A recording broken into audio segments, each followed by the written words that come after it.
Have you ever gotten up in front of a group of people, and before you go up or as you're going up, you start to be short of breath, your hands start to shake, your palms start to sweat, your heart starts to beat incredibly quickly, you get butterflies in your stomach, and you get dry mouth. What that's called is stage fright. And stage fright is, as it sounds, the fear of performing or delivering something in front of a group of people, be that the potential process of doing that or the actual act of doing that. So, stage fright can occur before or after or during, before or during a performance, a speech, a delivery of some kind.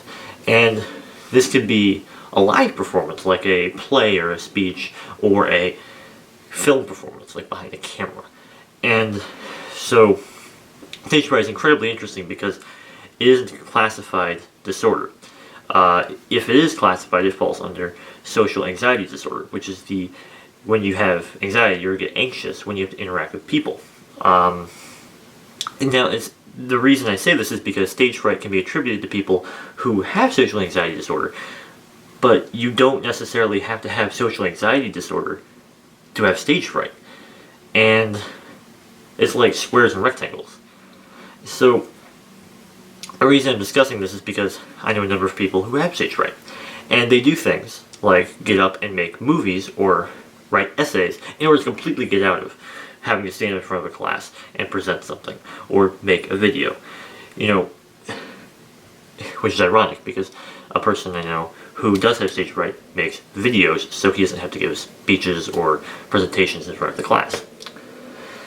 And I can't really speak for anyone else because I'm not in anyone else's head. It'd be pretentious of me to walk around and try to define what it is like to have stage fright or what it is to have stage fright because I'm not in everyone else's head, as I said. So what I'm going to say is I'll just describe my own experiences with it because I have incredibly intense stage fright.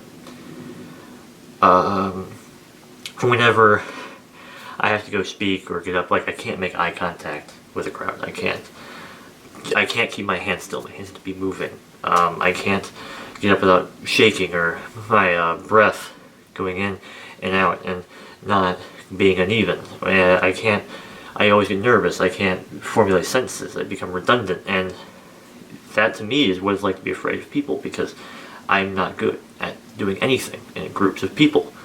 I mean, it doesn't mean I don't like people or don't get along with people. It just means that I can't present in front of them. This has been the way it has been for my entire life. And to be completely honest, it sucks. But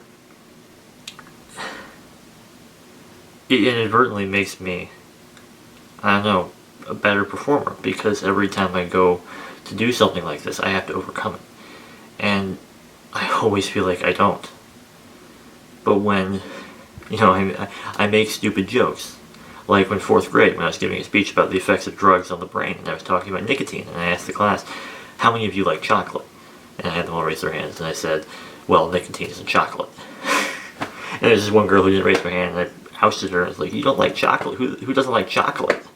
But I do that, and I digress. I go off on tangents that don't make sense, or if they make sense, it's like a thread. It's like throwing darts at a dartboard in the middle of the night when you can't see crap. When trying to make a speech or trying to do something.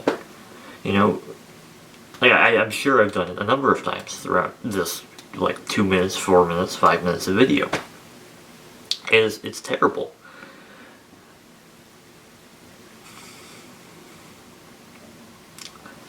But in the end, I think it helps because when you're afraid of anything and you have to confront that thing every single time, like be it in any class, be it doing any project, giving a speech or doing something, you become better at it. I don't think I'm a good public speaker by any means. I don't think I'm a good orator. I don't think I could run for public office or be an activist because I don't think I'm good in front of crowds or classrooms. But I don't want my voice not to be heard. every time I go on my little tangents and I have my little ideas, and I make little speeches and I have these little philosophies and ideas on why the world is so messed up, and I can say them to my friends, I can say them to 2 or 3 people, and I can rant, and I can hit the table, and I can scream, and I can do this, and no matter how much I do that, the only people who hear me are these people, these 3, 4, 5 people. And I want to be able to get those kinds of messages out to a broader audience, but I'm afraid. I am afraid not of their reaction to what I'm going to say, but to if I'll be capable of doing it.